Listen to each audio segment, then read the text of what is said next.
Namam Vishnupadaya Krishna Preshta Bhutale Srimate Bhaktivedanta Swaminiti Namine Namaste Saraswati Deve Gauravani Pracharine Nivishashunyavadi Kashyati Adeshatarine Vandeham Shri Guru Shri Padakamalam Shri Gurun Vaishnavamsya Tirupam Sagrajatam Sagana Raghunatham Samtam Shri Sadvaitam Sadvaitam Shri Radha Krishna Sagana Radhikam Shri Vanchikapatarubhishya Kripasindhubhya Vicha Paridanam Bhavanebhyo Vaishnavyo Namo Namaha Jai Shri Krishna Caitanya Prabhu Nityananda Shri Advaita Gadadhara Srivasadi Gaura Bhakta Vrinda Hare Krishna Krishna Krishna Hare Hare Hare Rama Rama Rama Hare Hare Mukam Karoti Vachalam Bhagavangayati Girimikritam Deshagundharnamakritam De Paramananda Madhav Shri Chaitanyeswaram Katanchana Smriti Yasmin Dushkaram Sukaram Bhavetu Smriti Paritam.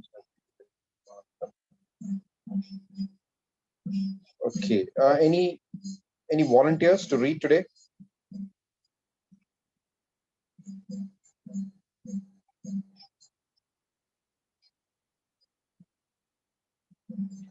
Okay, Rudradeep, could you? Okay. Prabhu, I can read if you like. Yeah, sure, Mat. Please go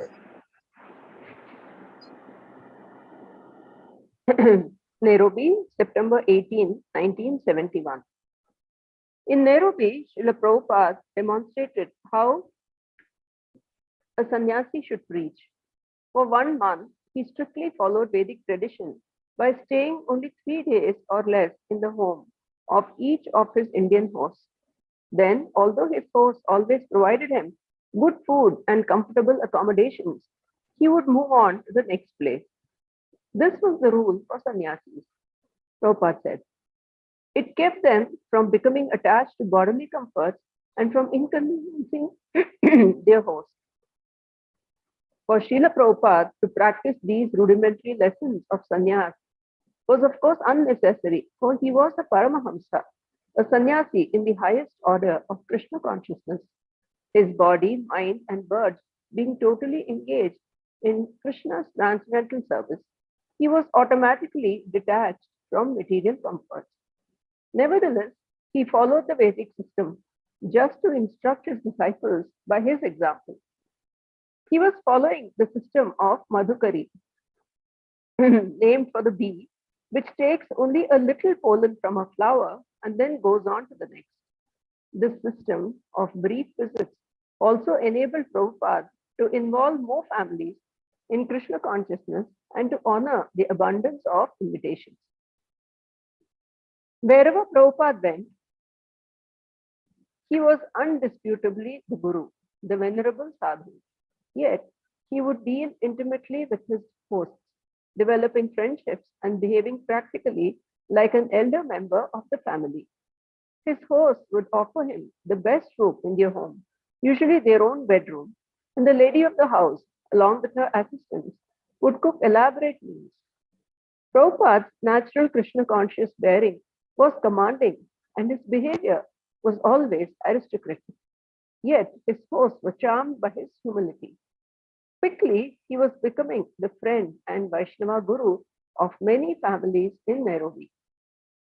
Prabhupada's behavior in Nairobi was instructive for the few Western disciples who accompanied him. On one occasion, a Mr. Devji Dhamji invited Prabhupada to bless the temple room in his home. Prabhupada entered and Mr. Dhamji offered him a deer skin to sit on. We do not sit on deer skin, Prabhupada said. It is pure, but our Vaishnavas don't wear them or sit on them. That is for the yogis. Bhavananda. Mr. Dhamji invited Prabhupada to sit on a sofa which had been covered by a clean white cloth. Prabhupada sat down and they bathed his feet.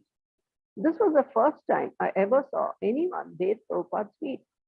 They bathed his feet with milk and then with water and rose petals. Then they put chandan on his feet, then red kumkum powder, rice powder, and jasmine flowers. His toes were red from kumkum, and grains of rice and little white jasmine flowers just stayed on his feet. And then he gave a talk. I had never noticed the Guru's feet up until that time. That was the first time I realized that the feet of the Guru are special and they are astoundingly beautiful.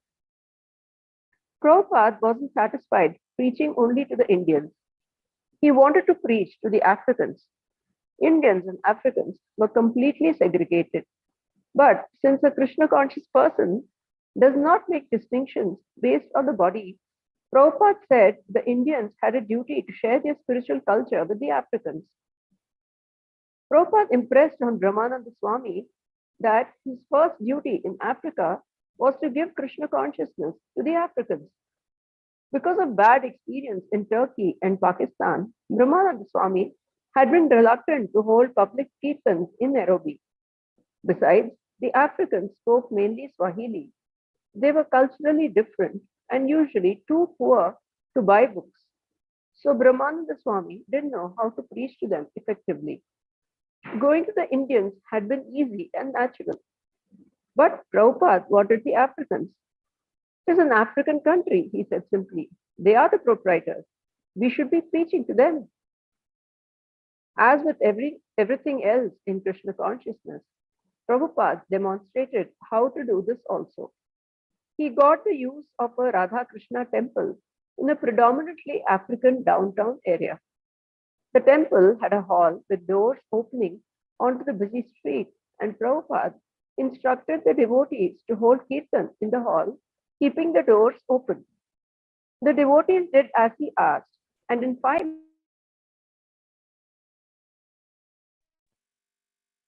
the hall began filling up with people.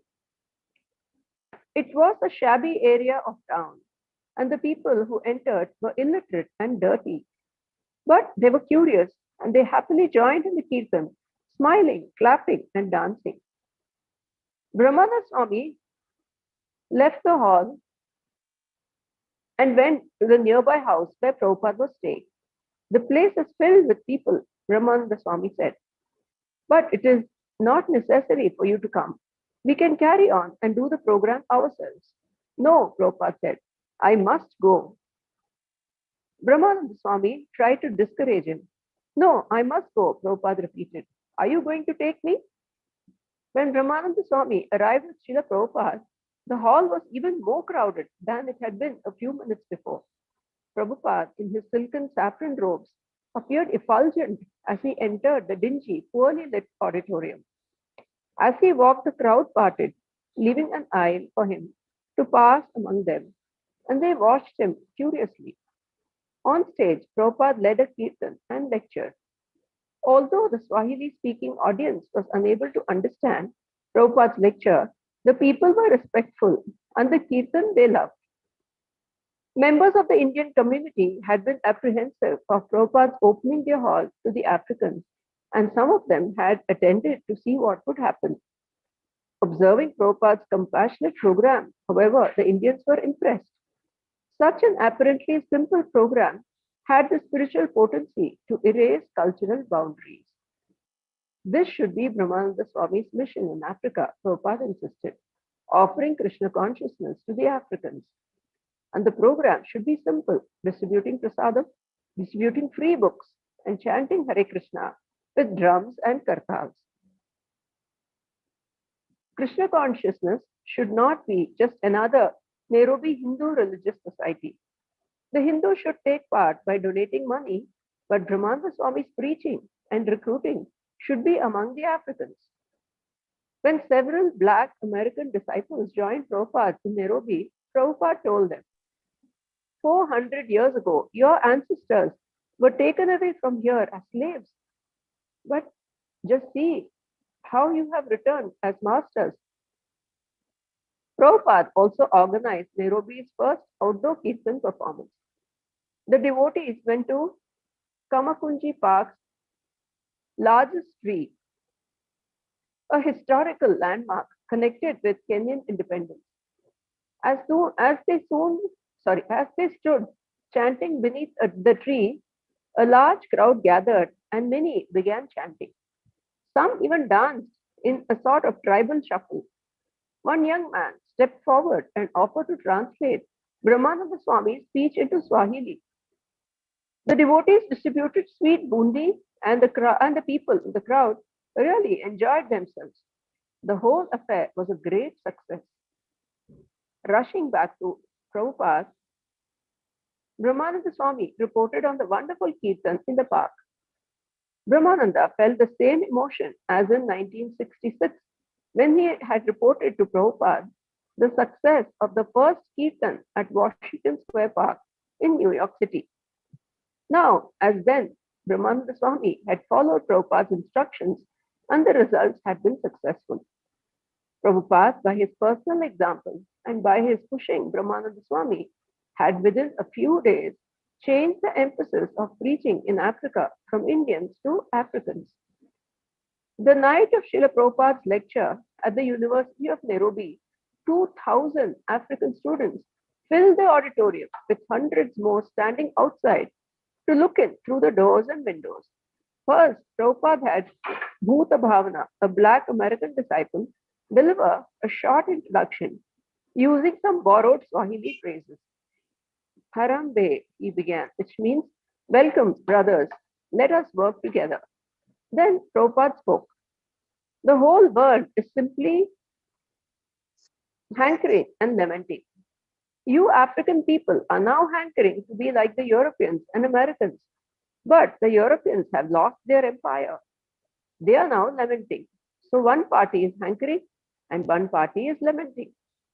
We have come to these African countries to invite all intelligent Africans to come and understand this philosophy and distribute it. You are trying to develop yourselves, so develop very soundly. But don't imitate the Americans and Europeans who are living like cats and dogs. Such civilization will not stand. The atom bomb is already there. As soon as the next war breaks out, all the skyscraper buildings and everything else will be finished. Try to understand from the real standpoint, the real view of human life. That is the Krishna consciousness movement. And we request you to come and try to understand this philosophy. Thank you very much.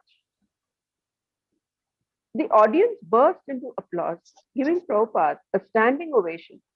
This response proved once again that Krishna's message spoke to the heart. It was for all people, regardless of their political, geographic, or social predicament. When Prabhupada had first landed at the Nairobi airport, he had assured the reporter that he would be preaching to the Africans. And now he was. He was delivering to the Africans the same message and the same process of devotional service he had delivered to the Americans. What the Americans wanted and what the Africans wanted could be realized only in Krishna consciousness. Krishna consciousness would work anywhere if sincere and intelligent persons would only come forward and help distribute it. Prabhupada continued with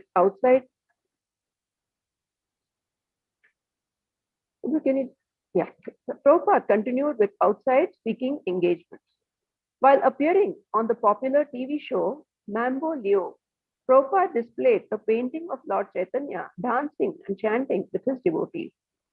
The interviewer asked Prabhupada why only Caucasians appeared to be in the picture. Well, there are many colors in India, Prabhupada replied. And who is the central figure here? The interviewer asked. This is Sri Chaitanya Mahaprabhu, Prabhupada replied. He is God. He cannot be God, the large burly interviewer retorted. What do you mean he is God? This is a human being. But Prabhupada became even more aggressive than the interviewer. Why do you say he cannot come as a human being? Why God cannot come as a human being? But Prabhupada became, in another of his many Nairobi lectures, Prabhupada stressed that peace was possible only on the spiritual platform. Krishna consciousness alone would unite the present factions.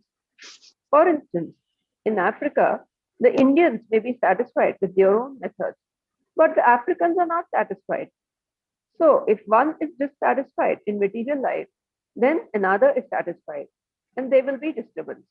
But if you come to Krishna conscious platform, if you engage yourself in the transcendental loving service of the Supreme Personality of Godhead, then your mind and soul will be fully satisfied. Prabhupada went on to explain his plans for helping Africans.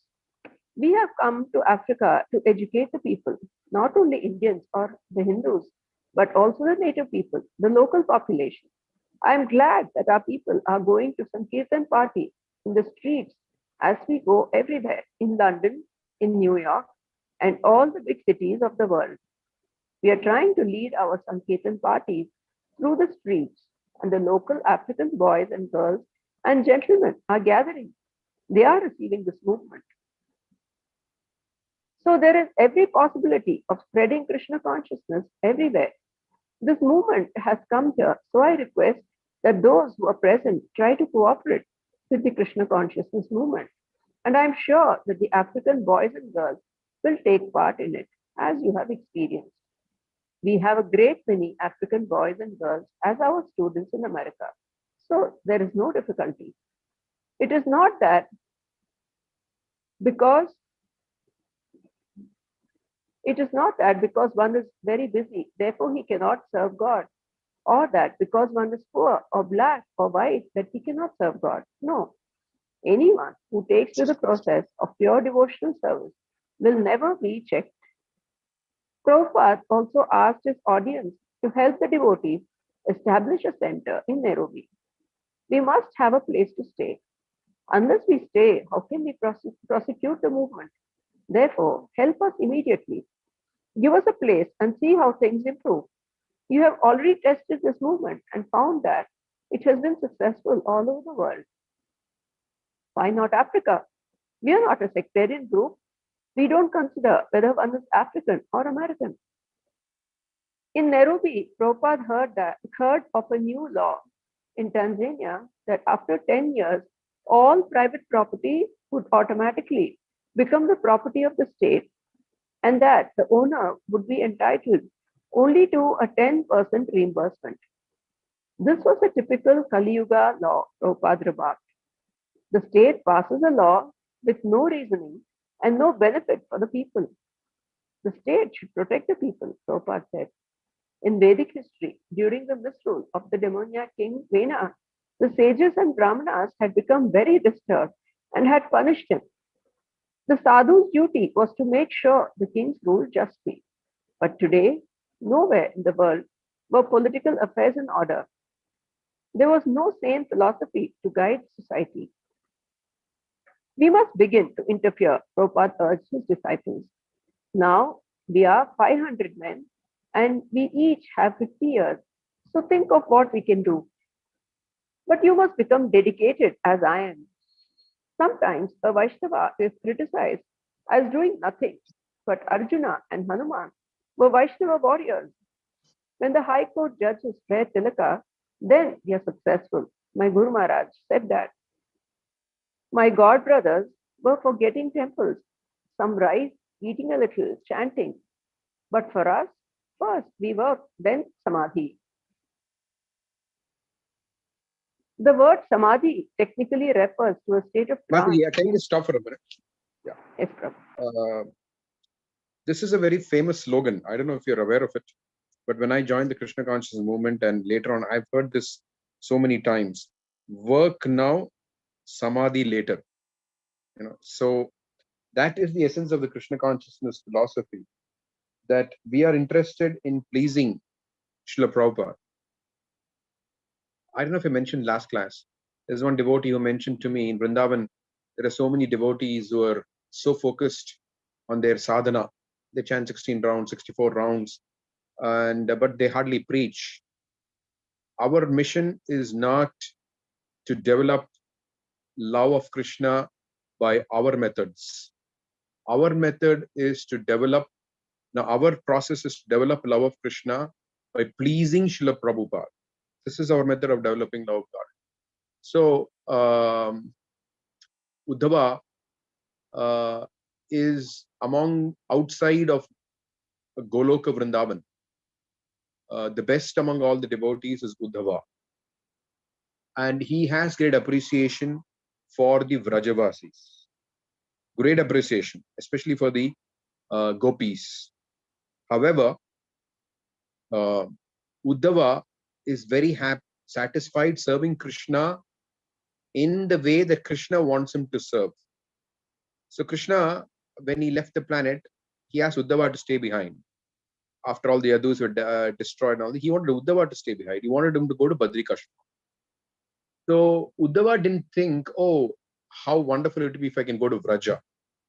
He didn't think like that. If Krishna wants me to go to Badrikashram, okay, I'll go to Badrikashram. Because the sages there had missed out when Krishna appeared on the planet. So he wanted to send Uddhava, who Krishna specifically says is completely free from the modes of material nature, was a pure devotee.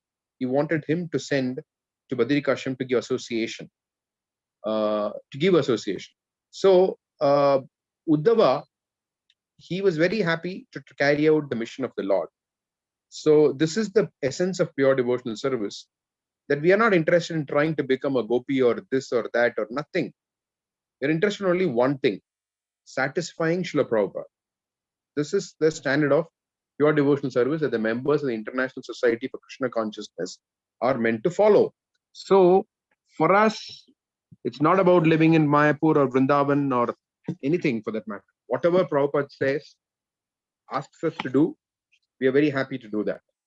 This is the secret of success. Now, one thing that Prabhupada demonstrated in Africa, as we're reading this, is that in Africa, okay, let me put it like this. Golokera Prema Dhana Harinama Sankirtana. So what did Lord Chaitanya Mahaprabhu bring? Golokera Prema Dhana, the treasure of love of God. What is it? It is Harinama Sankirtana. So the process of Harinama Sankirtana is coming down from the spiritual world. It is the constitutional activity of the soul. It is the urge of the soul. So therefore, anybody in any part of the world will naturally be attracted to the process of Sankirtan. What to speak of human beings? Lord Chaitanya Mahaprabhu, while traveling through the forest of Jharikanda, he made even the animals chant and dance. He made even the animals chant and dance. So the process of Harinam Sankirtan is universal. One cannot say that, okay, we cannot do this here. Of course, if there are severe restrictions, like if in a country with a different religious law and you're going to be killed or shot, that's a different thing. But wherever that does not apply, it's Sankirtan which actually will attract everybody. And Prabhupada demonstrated in Africa also, by keeping the door open to the temple, although it was criticized by the Indians, the Hindus. But nevertheless, Prabhupada believed in the mission of Sri Chaitanya Mahaprabhu. He kept the door open and he saw that native Africans were very happy. They were enlivened by practicing, by participating in the Harinam Sankirtan. So this is our process, that we are supposed to distribute this Harinam Sankirtan all over the world, so that everyone can participate in the Harinam Sankirtan and make themselves happy. It's like chanting Hare Krishna, Japa on Japa. Even Harinam Sankirtan is like that. Across the world, Harinam Sankirtan is supposed to go on. It cannot be replaced with something else, because this has come from Goloka. There is no equivalent to the Harinam Sankirtan. Okay. Yes, Master. You can go ahead. I just remembered when you say we work, first we work, then Samadhi. So work means to distribute the Harinam Sankirtan, distribute books, distribute Krishna consciousness. We are missionary movement. We are actually a part of Lord Chaitanya Mahaprabhu's extended pastime of spreading the Sankirtan movement across the whole world. So for us, Samadhi means to distribute Krishna consciousness. So work now, Samadhi later. Then Samadhi means, of course, that process of just remembering the pastimes of the Lord will come naturally. As Prabhupada would say, as Srila Bhaktisiddhanta Saraswati Thakur said, Nama, Rupa, Guna, Lila. The pastimes of the Lord will manifest in sequence. But it will manifest in sequence when we try to satisfy Srila Prabhupada and the previous acharyas and the followers of Srila Prabhupada, who are helping us in our Krishna consciousness. Okay, Maharaj. Please go ahead. Yes, Prabhu. The word Samadhi technically refers to a state of trance in which one is completely absorbed in Krishna and forgets the material world and all material desires. Generally, samadhi is thought of in terms of secluded meditation. A highly advanced yogi goes to a solitary, peaceful place and meditates or chants constantly. But Prabhupada demonstrated by his life's example that the world's situation was too urgent for a devotee to retire and meditate. Rather, a devotee should labor hard to increase the Krishna consciousness movement. This would benefit both the devotee and the masses. Prabhupada's disciples, therefore, as servants of their spiritual master, should work now and later, perhaps in old age and spiritual maturity, they could retire to a holy place to constantly chant and hear about Krishna. Prabhupada emphasized work. Yet, what was that work? At least for Srila Prabhupada, propagating Krishna consciousness was samadhi itself. Samadhi didn't have to be limited to sitting in a solitary place. The full meaning of samadhi implied complete absorption in the loving service of Krishna, with the senses, mind, and intelligence fixed in trance. Thus, in samadhi, one could be active, traveling, preaching, distributing Back to Godhead magazines, chanting in the streets. If a devotee always thought of Krishna and worked on behalf of Krishna, then he was the topmost yogi. This had also been Lord Krishna's advice to Arjuna. Remember me and at the same time fight. Srila Prabhupada was the emblem of active samadhi, always hearing about, glorifying, and remembering Krishna, and always fighting as a soldier and on behalf of Lord Caitanya. Prabhupada's preaching in Nairobi had been especially active. He had established Krishna consciousness in a new city, setting the example for Brahmananda Swami to emulate, showing the standard for spreading Krishna consciousness throughout the continent. And Shyam Sundar was keeping his GBC godbrothers informed of Prabhupada's amazing activities. The pace had been lightning fast, and His Divine Grace is opening up yet another vast theatre of operations. The people are thronging with curiosity and serious questions. Prabhupada, after finishing one late night teaching marathon, asked for food and remarked, "You see, I'm hungry. Keep me talking. That is my life. Don't let me stop talking." But Nairobi was only one city in one country on one continent, and Prabhupada's desire was to see Krishna consciousness in every city, town, and village in the world.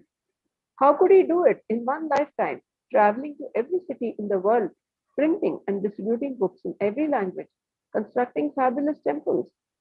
He couldn't, but he wanted to do as much as possible in whatever time Krishna allotted to him to ensure that the Krishna consciousness movement would survive. He criticized the politicians' typical attitude that unless they themselves remained active, everything they had worked for would crumble. Such politicians were always reluctant to retire, preferring to remain in office until their last breath. Prabhupada, however, had no personal ambition, and he knew that results were awarded by Krishna. As a true sannyasi, he had renounced the world and worldly ambition, but he had not become lazy. He was executing his mission at an advanced age, and Lord Krishna was rewarding his attempts. Prabhupada, therefore, in a mood of reciprocating with Krishna, kept working to expand the Krishna consciousness movement. Knowing that Lord Krishna wanted the world flooded with love of God, Srila Prabhupada had earnestly tried to do it, beginning in a storefront in New York City. And Krishna had responded, sending him a few men and enough money to pay the rent. Then Srila Prabhupada had attempted to do more, and again Krishna had responded. Thus, a second ISKCON center, and a third, and a fourth, and more had sprung up, and book printing had begun. Srila Prabhupada, in his mood of loving reciprocation with Krishna, just kept attempting more and more. Now it was no longer simply one person's work. Srila Prabhupada was entrusting the work to his disciples, and those disciples, if they were actually to help, would have to adopt Prabhupada's selfless dedication. As they tried to follow him in his expansive plans, however, their minds faltered. For a handful of devotees to maintain even one temple in one city was a big job. Yet Prabhupada was doing this 100 times over. He wanted the movement he had started to continue for thousands of years, and he was confident that as long as his followers remained pure, working within the guidelines he had given, they would be successful. Although the present age of Kali was the worst of all ages, in which people had little or no interest in spiritual life, Prabhupada had faith in the past Acharya's predictions that Krishna consciousness was destined to enter a golden age of worldwide influence. True, it was the worst of times, yet, by the influence of the holy name of Krishna, it would become the best of times. The chanting of the holy name was the religion of the age. The people of Kali Yuga could find deliverance simply by chanting Hare Krishna. Srila Prabhupada's activities show he was empowered by Krishna. This is evident from his childhood, when at the age of 5 he held a Rath Yatra festival, and it is certainly evident from these years, 1968 to 1971, when he actively expanded his Krishna consciousness movement. Prabhupada compared ISKCON to the Varaha incarnation of Krishna, who at first had been no bigger than a thumb, but had quickly expanded to half the size of the universe. ISKCON's rapid growth was not simply due to rapid communications and modern travel, nor to its founder Acharya's material organizational abilities. Prabhupada, judged materially, was not a likely person to conduct a worldwide movement, to travel vigorously, to write volumes of books, and to train thousands of disciples on every continent. He was satisfied with a simple, regulated life, and he disdained all such cultural items as music, fashion, sports, politics, art, food, anything not related to Krishna. He worked and traveled out of an intense desire to benefit the world with with real culture, to implant spiritual culture in what to him was the desert of a materialistic society. Therefore, accepting that Prabhupada was not materialistically ambitious, we can understand his proclivity for worldwide propagation and dissemination of a spiritual movement as entirely transcendental. He was acting solely to carry out the desires of Lord Krishna, the Supreme Personality of Godhead. Srila Prabhupada saw himself as a servant of his spiritual master, Srila Bhakti Siddhanta Saraswati, whose message he was carrying. That message, which was also the message of Lord Krishna, had come down through disciplic succession. We are all spiritual souls, eternal servants of the Supreme Personality of Godhead, Krishna. We have now fallen into forgetfulness and are suffering birth after birth in this material world. By chanting Hare Krishna, we can revive our lost relationship with God. With Prabhupada's first success in America, a few of his god brothers in India had minimized his work. Bhaktivedanta Swami, they had said, happened to have a temperament suited to mixing with lower class Western youth. The fact, however, as Prabhupada's own experience testified, was that the young people among whom he preached were not particularly receptive, nor had he arrived kindly and welcome. Simply to discourse on Srimad Bhagavatam to throngs of submissive disciples. He had been successful because of his great patience, tolerance, and compassion. This is a very important point that what is it? The fact that I mean, I've heard also a different account that some of Prabhupada's disciples, followers, God brothers said that he has a different temperament. We don't have that. We have a different temperament. But Prabhupada's temperament was the temperament, what do you call it? Prabhupada is willing to have any temperament to spread the mission of Lord Chaitanya Mahaprabhu under the order of his spiritual master. He is willing to have any temperament whatsoever. Whatever it takes, that is Prabhupada's mood. Whatever it takes to execute the mission of Sri Chaitanya Mahaprabhu, the order of his spiritual master. So here it says very nicely, he had great patience, tolerance, and of course, compassion. So this was Srila Prabhupada, that it was not like, okay, he went there, some fluke and some people came and all that. You can see from, we've been reading the Lilamrita, what an amount of patience, tolerance, and compassion it would take to actually convince someone to take up this process wholeheartedly. Please go ahead, Mother. Yes, Prabhu. It was not, therefore, the advent of the jet plane, although Prabhupada gladly took advantage of it, nor was it happenstance, nor luck, nor even a social or historical phenomenon that enabled Srila Prabhupada to spread Vedic culture from east to west and back again. No, it was the will of Krishna and the sincerity of his servant. Chaitanya Charitamrita states that unless one is possessed of Krishna Shakti, special power from God, one cannot propagate the chanting of the holy name. Kalikalera dharma Krishna nama sankirtana. Krishna Shakti vina nahe tara pravartana. The fundamental religious system of the age of Kali is the chanting of the holy name of Krishna. Unless empowered by Krishna, one cannot propagate the Sankirtan movement. Chaitanya Charitamrita, Antilila, chapter 7, text 11. This verse describing Lord Chaitanya Mahaprabhu also describes Lord Chaitanya's servant, Srila Prabhupada. Had Srila Prabhupada not been empowered by Krishna, he could not have inspired so many people to accept the chanting of Hare Krishna. According to Vedic literature, when a person has extraordinary spiritual endowment, Krishna Shakti, he is known as a Shakti-avesh avatar.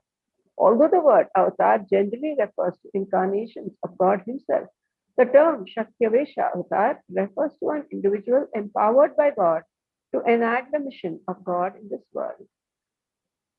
Shakti-avesh avatars and their particular functions are mentioned in the Vedic literature. For example, the Emperor Prithu possessed the Shakti for God-conscious administration. The four Kumaras possessed the Shakti of transcendental knowledge, and Narada Muni possessed the Shakti of devotional service. Lord Buddha, whose name and activities are described in Srimad Bhagavatam, is also a Shakti-avesh avatar, and even other divinely empowered personalities outside the Vedic culture, such as Jesus Christ and Muhammad, are accepted by Vaishnava Acharyas as Shakti-avesh avataras.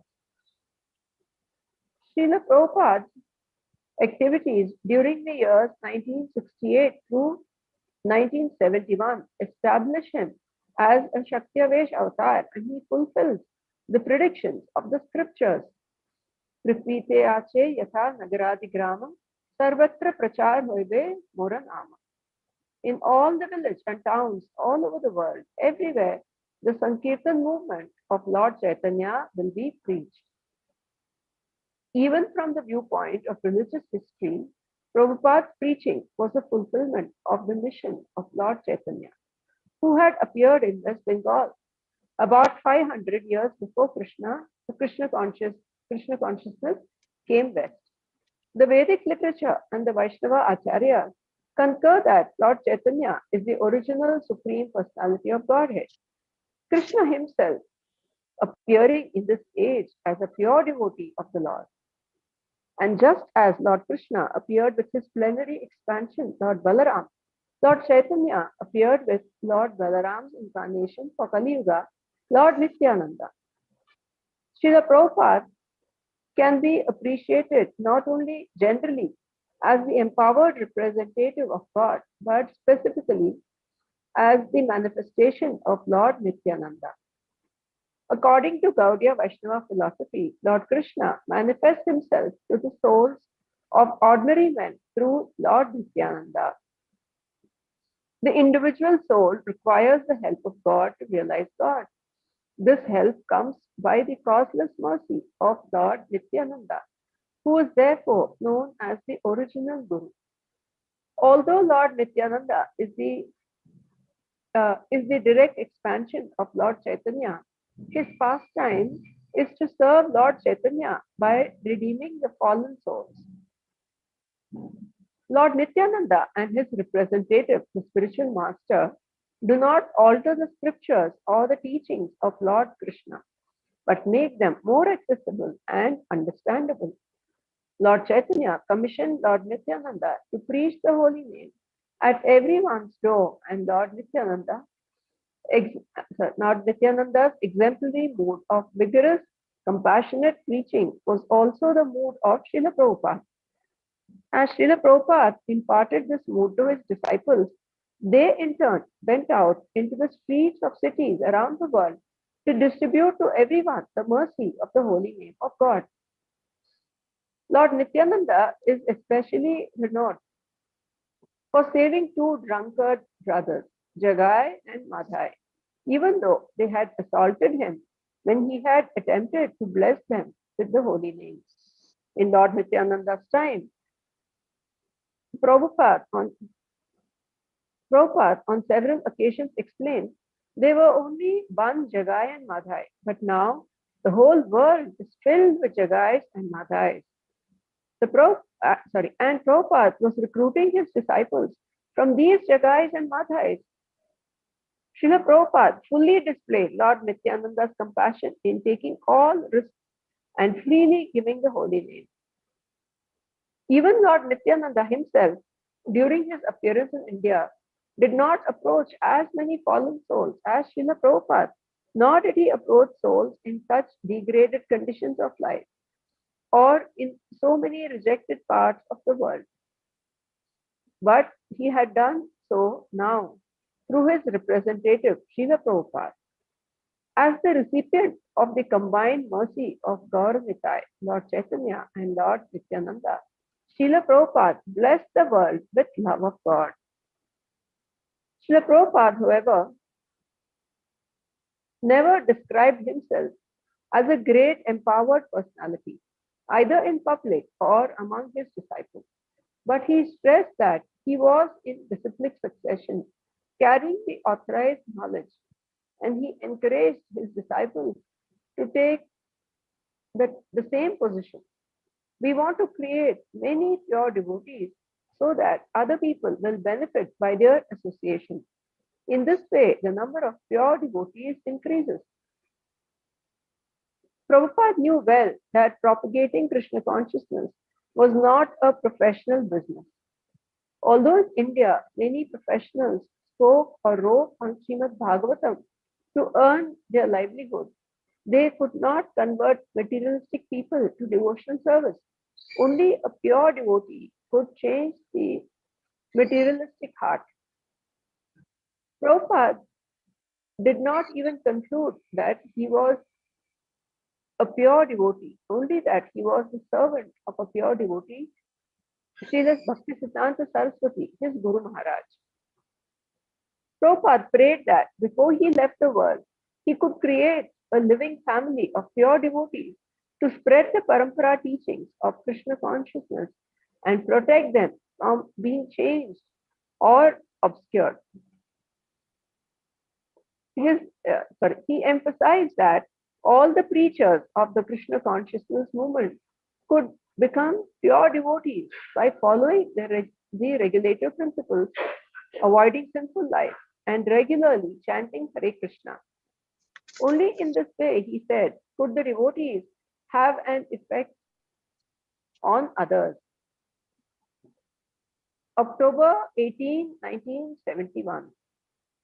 Having spent a busy 5 weeks in Africa, Prabhupada was ready to travel on to India. His plan was to visit Bombay, Calcutta, and Delhi. He had made a strong He had made a strong beginning for ISKCON in India, with land in Mayapur and centers in Bombay, Calcutta, and New Delhi. And he had groups of disciples strategically located in other parts of India. Indians were recognizing ISKCON and appreciating its festivals, kirtans, and prasadam. Life members were offering service and being benefited. They were receiving and reading ISKCON publications, and they were helping support the ISKCON centers. And this was only a start to get a foothold everywhere, anywhere, whether in India, Africa, America, or Russia, was certainly a great accomplishment. But a foothold was not enough. Although much had been done to establish the mission of Lord Caitanya, much more remained to be done. Preaching Krishna consciousness was not a job that at some point would be completed. Of Would be course, completed. At some point would be completed. Completed, yeah. Of course, in one sense, it was already complete and perfect. Prabhupada's preaching had always been successful, even when he had struggled alone in India to make his message heard through Back to Godhead magazine, the League of Devotees, and his translation of Srimad Bhagavatam. He had always remained fixed in the transcendental order of his spiritual master and Krishna. Therefore, he had been successful. The Krishna consciousness movement was already complete, and now, by the will of its author, Lord Chaitanya Mahaprabhu, this completeness was being manifest. But the work, the ecstasy, the samadhi of selflessly and single-pointedly serving that mission was unending and ever unfolding. Now there was a foothold in Africa. Tomorrow he would fly to Bombay, where Krishna had already allowed him a foothold. And as Krishna desired, he would continue to travel and send his devotees and his books and his message until he reached every town and village in the world. Actually, Satsarup Maharaj is very, very brilliantly the last few pages of this. I mean, very nicely he has summarized the whole thing. I don't think anyone can do it better than the way he has captured. He starts by saying, but Nairobi was only one city in one country on one continent. Prabhupada's desire was to see Krishna consciousness every city, town, and village. From there, the next 4 or 5 pages, in fact 6 pages, is just absolutely brilliant. I mean, who could capture it better than this? Any thoughts, questions, reflections? We finished 4 volumes now. We're going to go on to the 5th volume.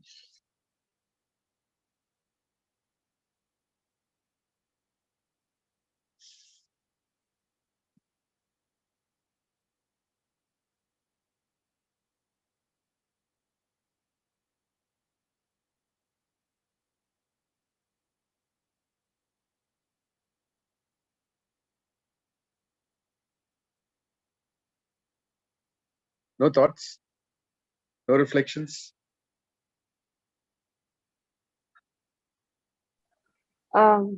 Yes, Prabhu.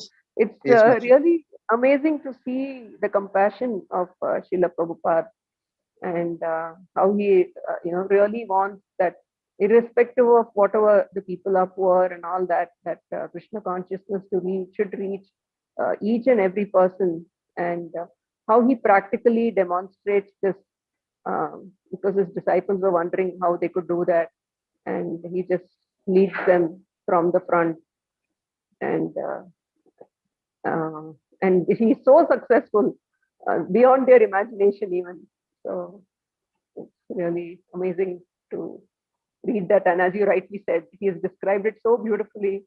That really touches the heart. Yeah, I mean, I don't know how this must be. It's just like Prabhupada is empowered. Satsarup Maharaj also is empowered to present Prabhupada. The way he has done it, my God.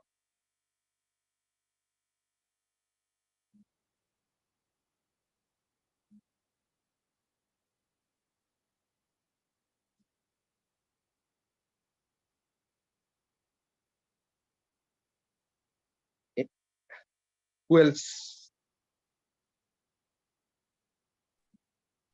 And one, Hare Krishna Prabhuji.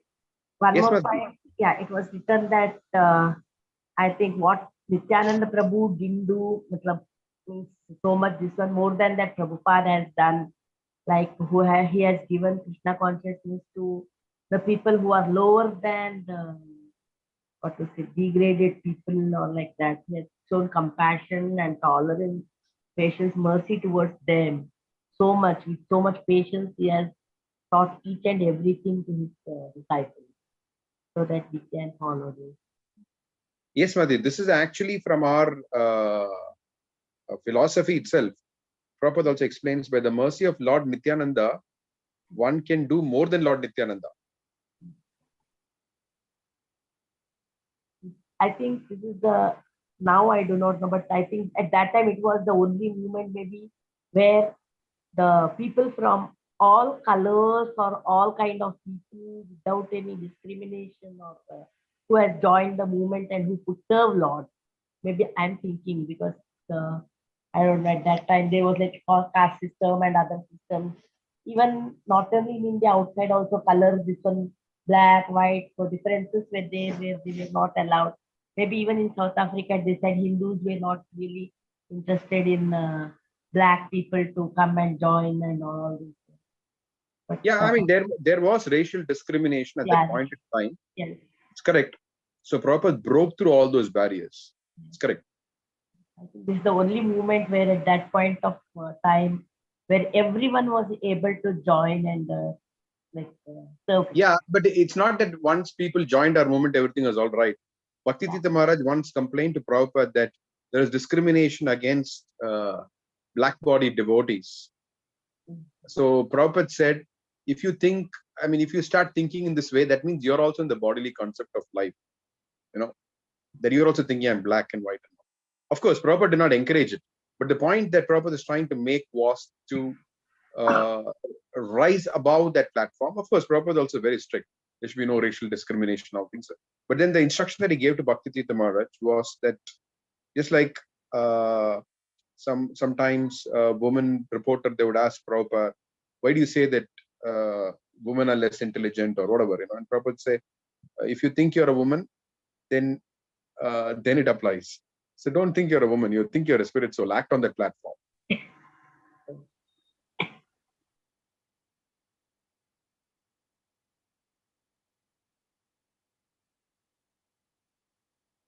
Who else? Any thoughts? Shailesh Govinda Prabhu? I think I should call upon you.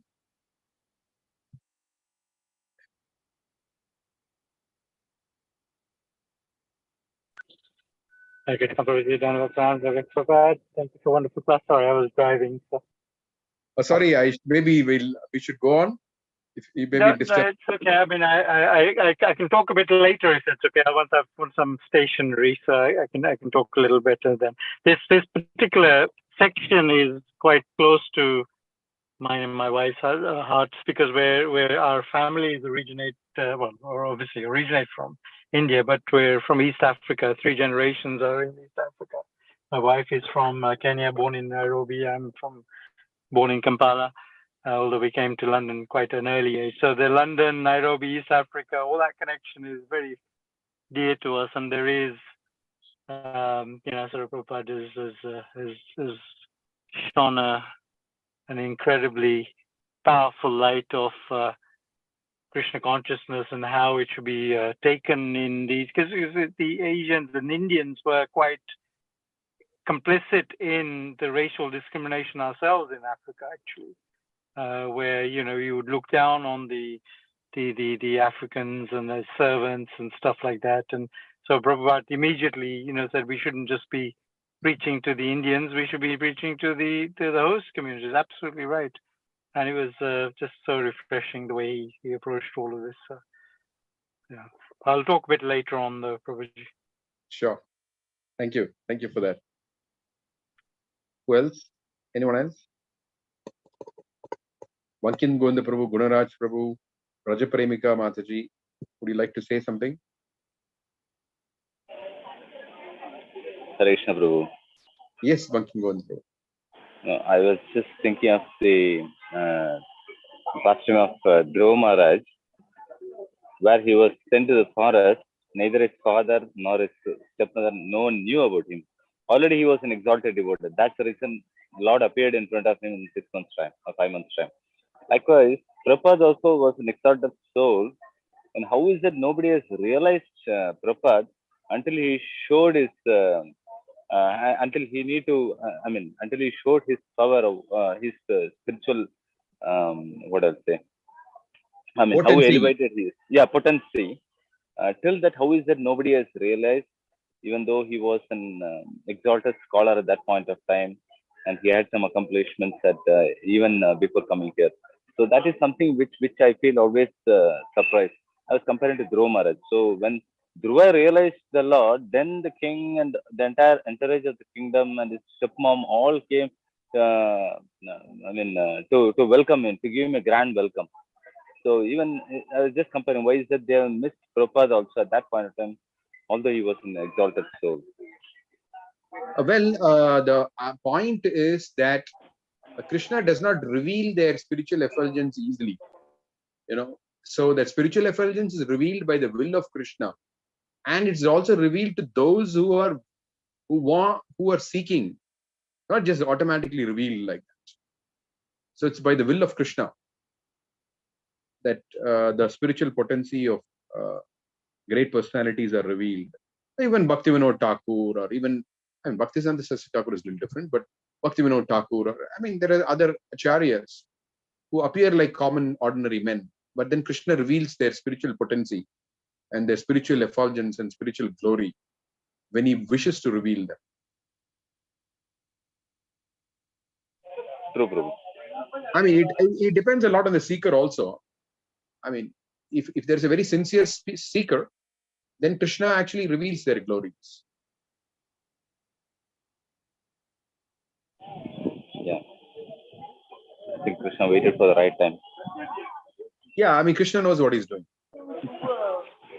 First of all, the pure devotees, it's not that everybody who met Prabhupada understood Prabhupada as a great person and all.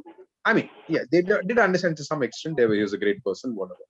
But to understand the real significance of Srila Prabhupada, only his dedicated followers could understand who he was. That is the price of understanding something of value. You need to dedicate yourself to a pure devotee to understand the value of a pure devotee. To understand the glory of a pure devotee, you need to dedicate yourself. You cannot automatically understand. Prabhu, You may get some kind of a some preliminary glimpse, or he's a great personality or whatever. But to understand the glory of a pure devotee, you have to surrender to a pure devotee. Follow the pure devotee. Then only you begin to understand the glory of a pure devotee. And that also need to be consistent, right? Surrender. And that's, yeah. No, even if it is not consistent, like Krishna says in the Bhagavad Gita, there is no loss, but at least the point, the period for which one has surrendered, that is glorious.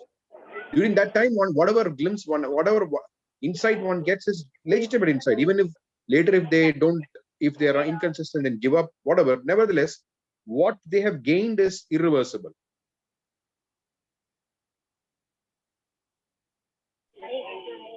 Fine, Prabhu. Thank you.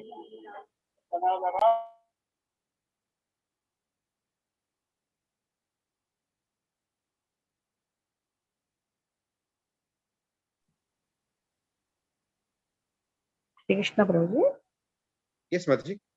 If anyone has nothing to say now for the timing, really, I wanted to ask one question 2 weeks back because I was not well. I could not ask that day. Please go ahead. Yeah, can I ask now, Prabhu? Yes. Prabhu, I think that day we were discussing about some people like leaving ISKCON, means that time leaving Prabhupada and going something we were discussing. If I remember, Prabhu, Chandra Prabhu was also discussing about that one. So I had a thought, because some are leaving or some they deviate from these things. Is it because they are not very much not practicing what Prabhupada has told in their life? See, Prabhupada has given so many instructions, and his life itself is like guidance for us how to live our life. unless whatever Prabhupada has told or what he has lived and preached us, if we don't follow them, if we are not inculcating those qualities in our life, though we know the philosophy, even though we know what Prabhupada is the philosophy, whatever he has given in the books, we may not be having that much faith in what he has told. Is that the reason that they're leaving or something like that, Prabhuji? There are two reasons due to which people leave Krishna consciousness. One is due to committing offenses. When one commits offenses towards devotees, then one loses one's perspective and one's taste in devotional service. And the other is when one is inattentive in the practice of devotional service. Like Prabhupada says, spiritual life is like a razor's edge. You're not careful, then you'll cut yourself.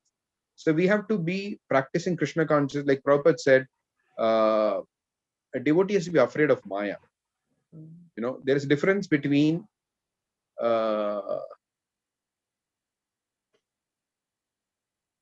fear due to Maya and fear of Maya. Okay, fear due to Maya, Prabhupada did not want us to have. Fear of Maya, Prabhupada wanted us to have. Which means that I may be situated well in my Krishna consciousness now. If I am not careful, then I may fall into Maya. That is called fear of Maya. A devotee is fearless means that devotee does not have fear due to Maya. A devotee is not in Maya. A devotee is not thinking that I am the body or all my material possessions are going to save me. But devotee is not thinking like that. Therefore, he is fearless. So he is not fearful due to Maya. He is fearful of Maya. We have to be always fearful of Maya, and we should be careful not to commit offenses. These two things are very important. If these two things are there, fearful of Maya and fearful of committing offenses, then one does not generally fall down.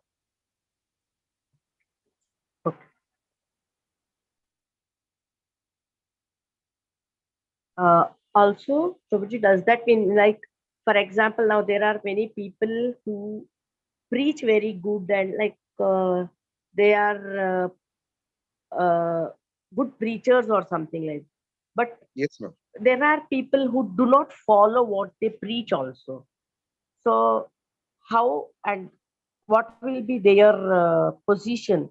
Maybe now we may not be knowing, maybe in future or something like that, unless they really... Mataji, comes to people not practicing what they're preaching. Okay? Yes. First of all, we have to understand that some people may be struggling with practicing what they're preaching. Okay? Yes. Some people may be hypocritical. Yes. Okay? So, but nevertheless, preaching the right thing, if they're doing, it's correct. What's wrong in that? Still a good thing. No? Krishna recognizes that even though you're not practicing, even though you're struggling, I mean, either way, either you're not practicing due to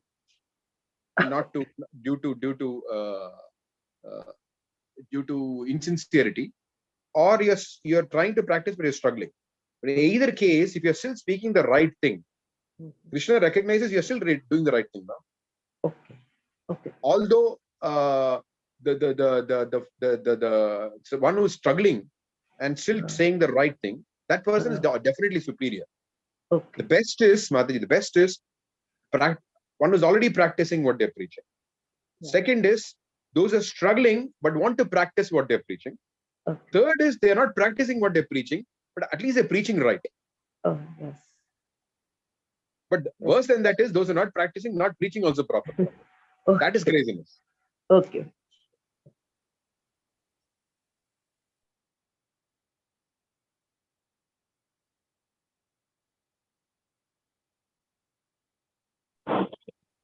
Achar, Vichar, and Prachar has quite a strong potency in sadhana. No? I mean, if one is not practicing but preaching, the potency of that preaching is substantially lower. No?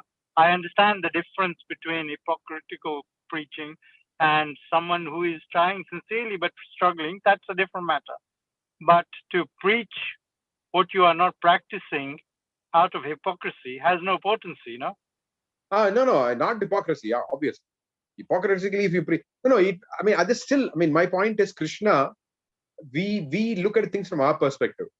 But from Krishna's perspective or Prabhupada's perspective, even if the person is not practicing or whatever, I'm not talking about, chastising people. And I'm not talking that. I'm talking about if the person is talking the right thing, that we should attend Mangalarti every day morning. He may not be practicing, or he may not be interested in practicing also. But if he's preaching the right thing, still, the person still gets some credit for it, no? Because he's representing Prabhupada's teaching properly. Even if he's not doing it, so what? Still, the fact is that he is still presenting as the right message. So from you're saying within the movement, it's better, but externally, Prabhupada would call these people rascals. No. Okay, let me put it like this, Prabhu. Okay. Number one is you're practicing what you're preaching. Okay. Number two is you want to practice what you're preaching, but you're struggling. Still, you're repeating the same message. Third is you're not practicing what you're preaching, but still the message is correct. You're not diluting or obscuring or messing up with the message. Okay. The fourth is you're not practicing at the same time you're messing up with your with the message also. That is completely crazy. But even the third level, it has a certain value in the sense that the person is still not misrepresenting the philosophy. That's okay. It's still something of value, no? It's not like absolutely valueless. I don't know what percentage, but still, it cannot be classified as useless, because still the person is repeating the message, no, without messing up with the message. So how do we understand Prabhupada's very intrinsic message that professional preachers have no potency because they're preaching the right thing. They're reading the Bhagavatam.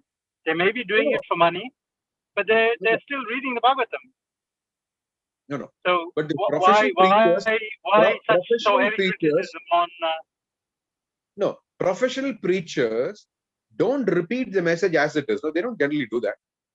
They have their own agenda. They have their own twist, and they have their own. They interpret the verse to mean, "Give me donation now." I mean, they do all these kind of things. I mean, generally outside the people outside Krishna consciousness movement, forget about it. They mess up in all kinds of ways.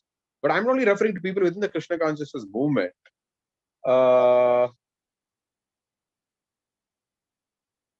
Where you can reference what they're saying from Prabhupada's teachings. That's all. So if they're still saying the right thing, okay, they're still saying the right thing.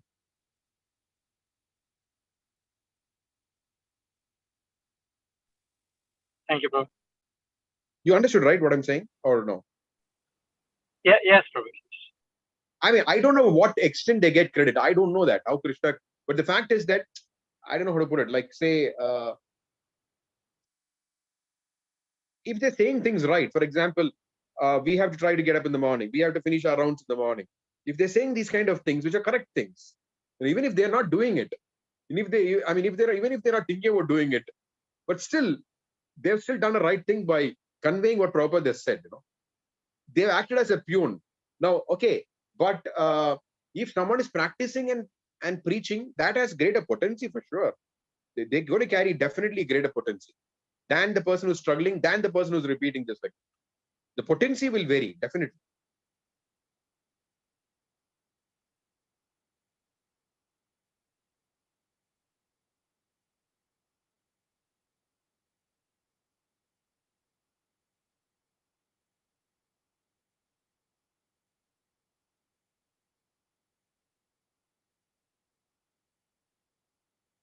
Okay, now the question can come up that what if the person is committing sinful activities and repeating?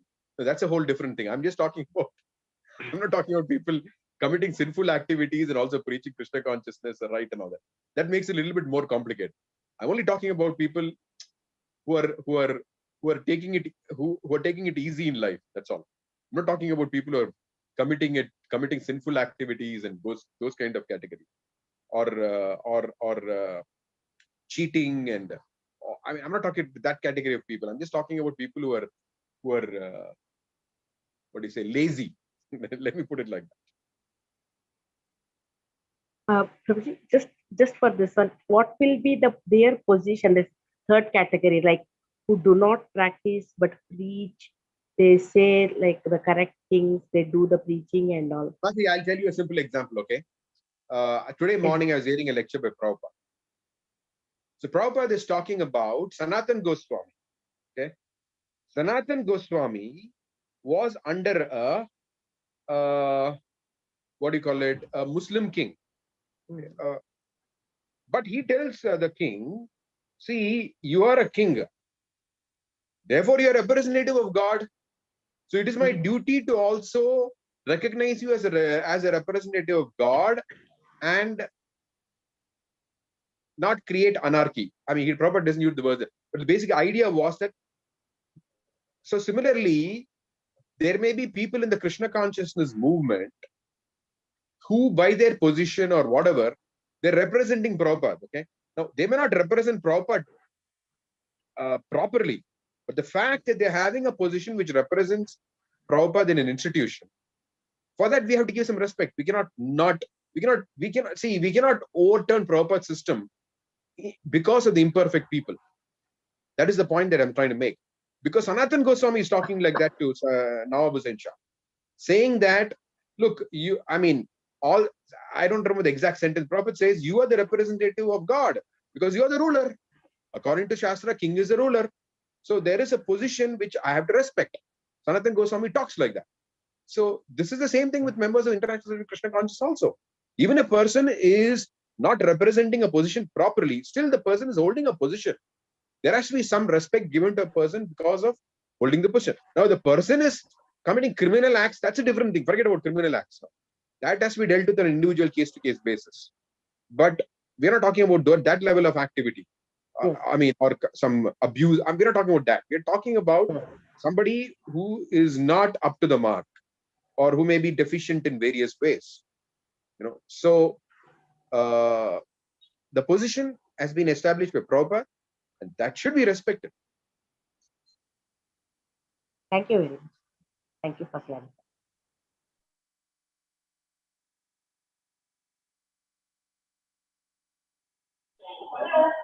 Prabhu, in our ISKCON, are there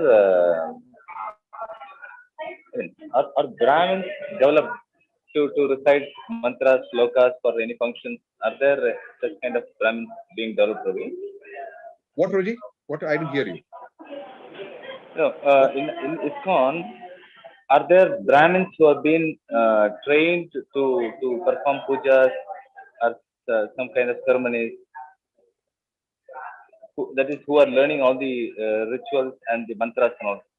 Yeah, there are. There are, Yeah. Just In Mayapur Gurukul, they are trained, and some other places also. However, the idea is that Gopal Bhatta Goswami created a set of samskaras. So there are unlimited things you can do in terms of samskaras. Not unlimited, whatever. There are so many things to do. But Sanatan Goswami restricted it to a certain number of samskaras like Garbhadana, certain other Vivaha, Garbhadana, then Simantanayana, Pumsavana. There are some ceremonies which Gopal Bhatta Goswami says how it can be done. So that the idea is that these ceremonies create strong impressions. Vivaha ceremony creates a strong impression in the consciousness. Similarly, all ceremonies are meant to create Krishna conscious impressions. So traditionally or whatever, so not traditionally, generally, the demigods are invoked in all these yajnas. But Gopal Bhatta Goswami invokes the Vaishnavas, because Vaishnavas are the sum total of all the demigods. I mean, in fact, they're more powerful than the demigods also. So for all the samskaras, Gopal Bhatta Goswami invokes the Vaishnavas, the Kripa of the Vaishnavas. So those things, these are all meant to encourage people to be more Krishna conscious. Whatever is favorable for Krishna consciousness, we can accept.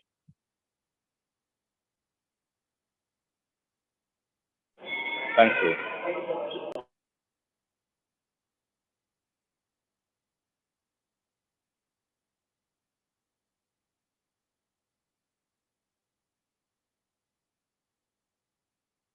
Okay. What else?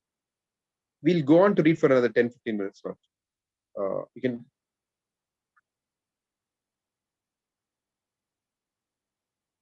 Rudri Prabhu, we can go to the next chapter.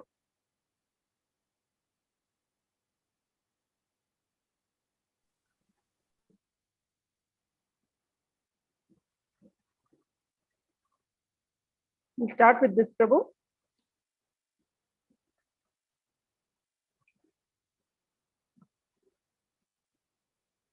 This is volume 1.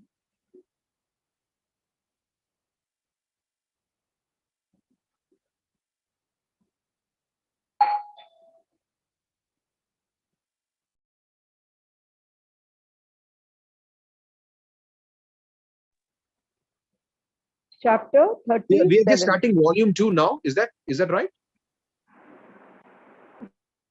Yeah, Yeah. volume 2. But I skipped some of the. In the end, there were some more things. No, that's okay. The appendices will be there. Really, Yeah, we're only opening volume 2 now. In terms of Indian books, the volumes, we have finished 4 volumes. We got only 2 more volumes finished. Of course, there's additional Prabhupada, the Leela. I'm There's surprised only. Yeah. Pardon? There is only 2 volumes on the database. And we have only covered volume 1. Really? Surprised. Yeah. Because here we have covered 4 volumes, only 2 more volumes to go. Similar type of volumes, not like some huge volumes. Okay, anyway, let's go ahead. Should we start with preface or introduction or No, chapter? no. Just chapter.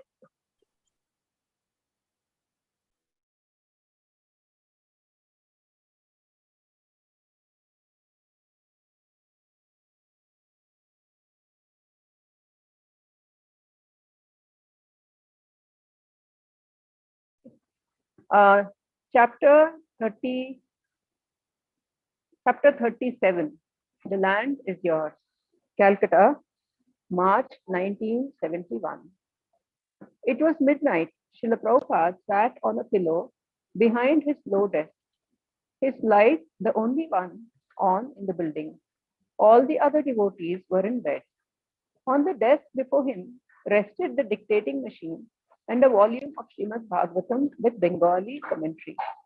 A small framed picture of his spiritual master, Bhakti Siddhanta Saraswati, sat between 2 small vases of roses and asters. On the floor beyond the desk was the broad mat covered with white cotton fabric where a few hours before devotees and guests had sat. But now he was alone. Although usually he retired at 10, rising 3 or 4 hours later to translate, tonight he had not rested and his Bhagavatam lay closed, his dictating machine covered. He had sent 2 of his disciples, Tamal Krishna and Balimardan, to purchase land in Mayapur.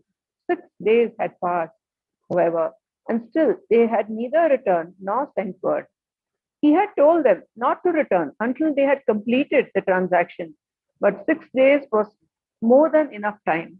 He was anxious, thinking constantly of his 2 disciples. A breeze arrived, carrying the fragrance of neem trees through the open window. The night was becoming cool, and Prabhupada wore a light chadar around his shoulders. Absorbed in thought, leaning against the white bolster pillow, he paid little attention to the familiar sights in his room. A clay jug with drinking water sat beside him, and a potted tulsi plant sat upon a small wooden pedestal. The electricity off most of the day and night was now on, and moths and other insects hovered around the bare bulb overhead. A lizard patrolled the ceiling, occasionally darting forward near the light to capture an insect. Why were Tamal Krishna and Balivardhan taking so long? It had been more than just a wait of 6 days. He had been trying to obtain land in Mayapur for years, and this time the prospects had been excellent. He had clearly instructed Tamal Krishna and Balivardhan, and by now they should have returned. The delay could mean a complication or even danger. The land they were trying for was a 9 biga plot on Bhakti Siddhanta Road, less than a mile from the birthsite of Lord Chaitanya Mahaprabhu. The Sikh brothers, Muslim farmers, who owned the plot had been asking a high price. Only recently had a Calcutta lawyer familiar with Navadvip been able to seriously negotiate a fair price. The Sikh brothers had settled for 14,500 rupees, and Prabhupada had authorized withdrawal of the funds from his bank in Krishnanagar. Thus, Tamal Krishna and Balimardan had left for Mayapur, while Prabhupada had remained in Calcutta, carrying on with his affairs, but thinking often of the activities of his disciples in Mayapur. Their mission was very important to him, and he kept them in his mind, personally blessing them with his concern. Prabhupada wanted an ISKCON center in Mayapur. It was a desire that had increased within him as his movement had increased throughout the years. He could easily visit or live in Mayapur. That was no problem. But he needed a place for his disciples. His spiritual master had ordered him to preach in the West. And now, with the success of his Krishna Consciousness Society, the Western Vaishnavas required a center in Mayapur where they could reside and worship and receive the immense benefit of the holy dham. Bhakti Siddhanta Saraswati had stressed the great importance of Mayapur, and some of his sannyasi disciples had temples there. Why shouldn't the International Society for Krishna Consciousness also be able to take shelter in Mayapur? Since birth, Prabhupada had been aware of the significance of Lord Chaitanya and his dham, Sri Mayapur. He had grown up in Calcutta, where everyone knew of Lord Chaitanya, and because his father, Gaur Mohan De, had been a pure devotee of Lord Chaitanya from childhood, he had sung the Bengali songs of Gaur Nitai and their pastimes in the land of Gaura. He had imbibed deeply the teachings and pastimes of Lord Chaitanya, especially after meeting his spiritual master in Calcutta in 1922.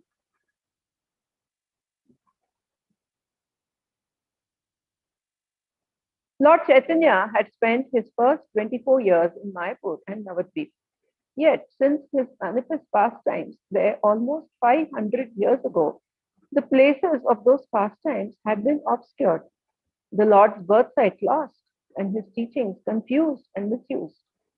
Despite the disciplic line of pure devotees from Lord Chaitanya, not until the advent of Bhaktivinoda Thakur, the father of Bhakti Siddhanta Saraswati, did Lord Chaitanya's Sankirtan movement and pure teachings begin to emerge. Bhaktivinoda Thakur published many books and preached to re-establish the intellectual, moral, and spiritual integrity of Chaitanya Vaishnavism.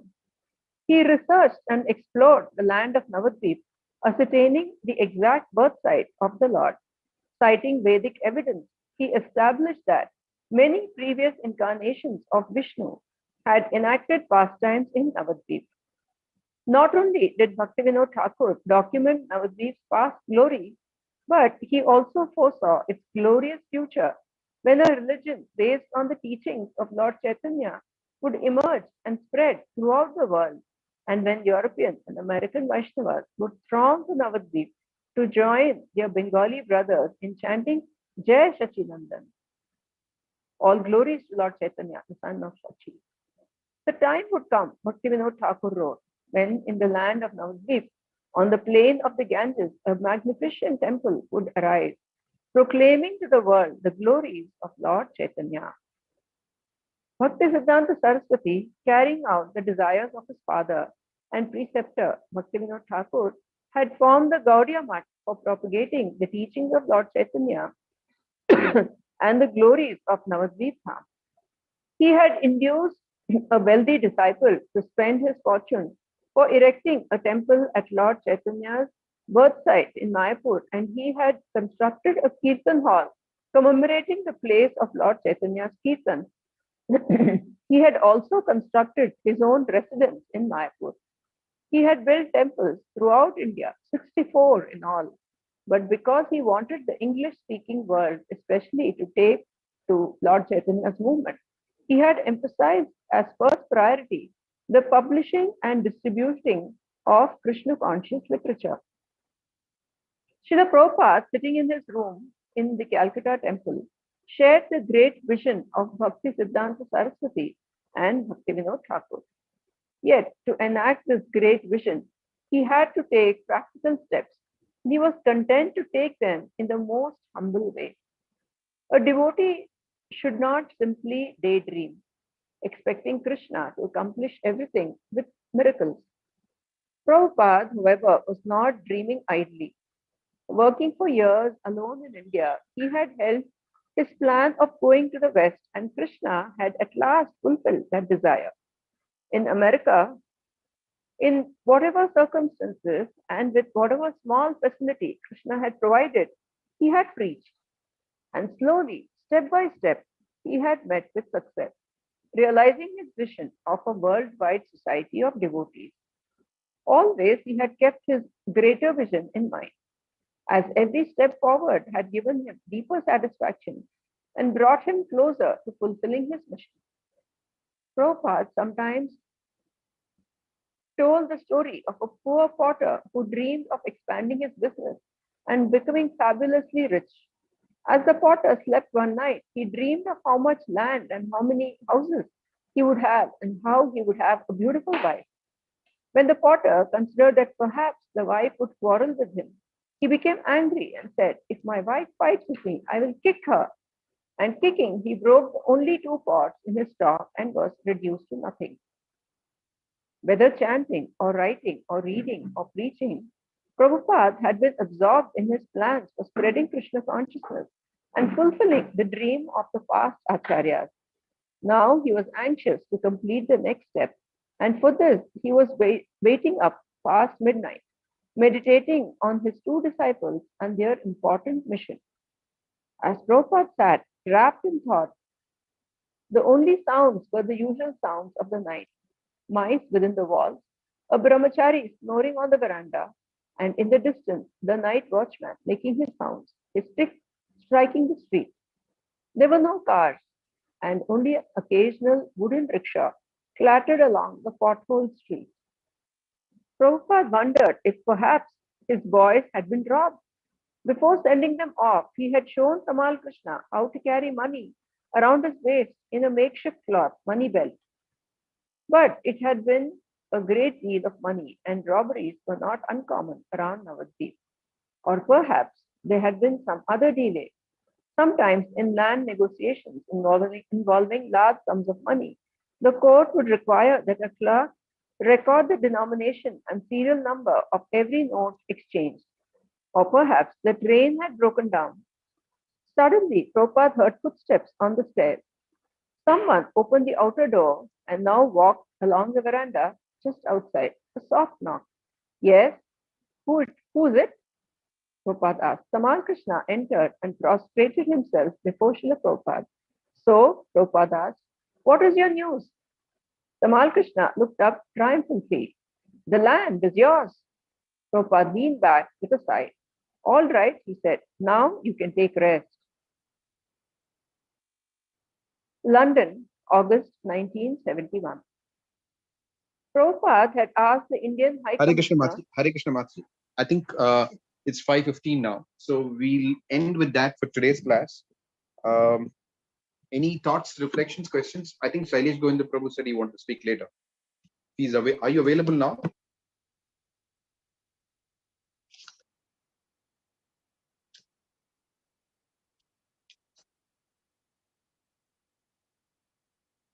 Prabhu, he doesn't seem to be in the call or in the Zoom Or call. he dropped out of the call. Okay. One thing that I wanted to mention here was that actually in this transaction of buying land, every serial number of the note and the denomination was entered in the land document, in the registrar's, in the registered deed. Every serial, every note's denomination and was entered. My spiritual master, His Holiness Jayapatak Maharaj, told me that it was entered. That.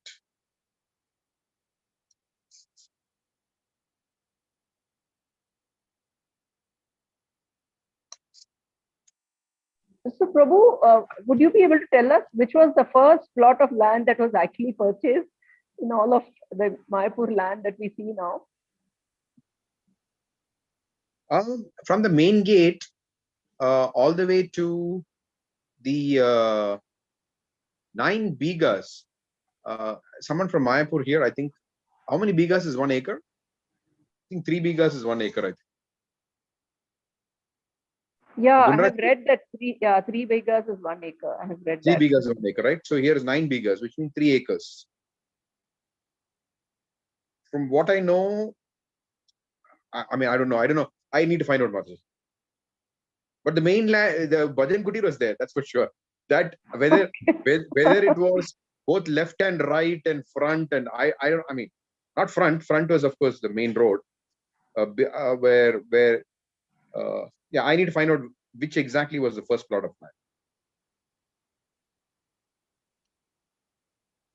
Yes, Prabhu. Just out of academic interest. Yeah. I'll find out once.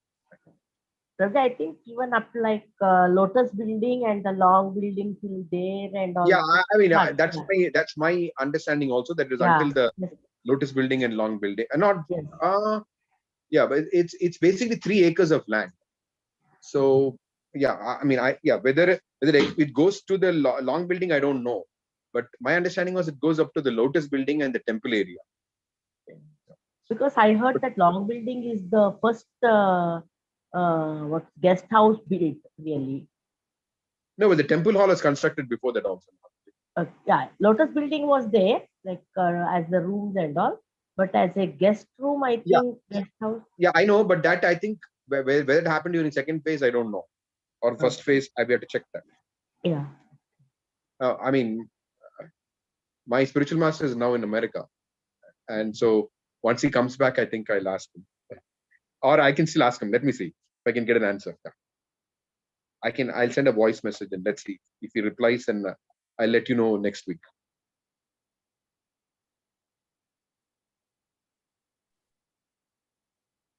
Prabhu, so 6 acres is 9 biga.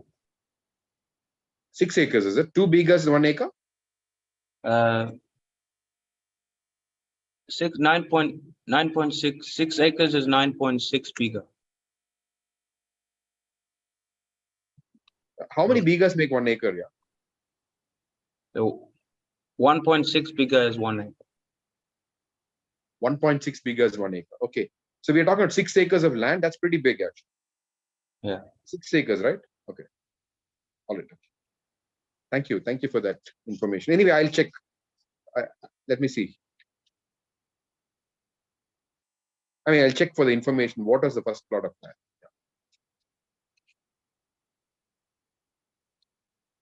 Okay.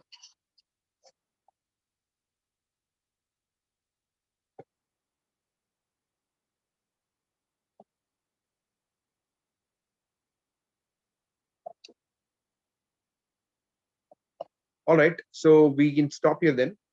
I will resume again next Sunday. I'll try to get the answer by next Sunday. Thank you all for joining. Prabhu, Any other? Shailesh Prabhu seems to have come back.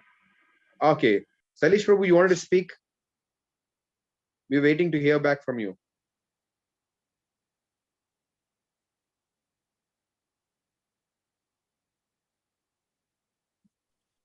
Krishna Prabhu, I'm still driving through a bad signal area. That's why I cut out actually. I think Okay. So please remember what you wanted to say again. So maybe I'll save the questions for next week. Sure. Okay. Yes, we look Prabhu, forward to sure. hearing from you next week. Okay. Apologies. Hare Krishna. Anyone else who want to say something?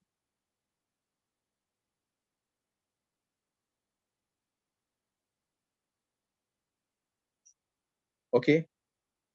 So we'll close for today. Vanchakalpatarubhyascha kripa sindhubhya vicha paritanam pavanebhyo vaishnavibhyo namo namah. Shri Prabhupada ki jai, Gaura Bhakta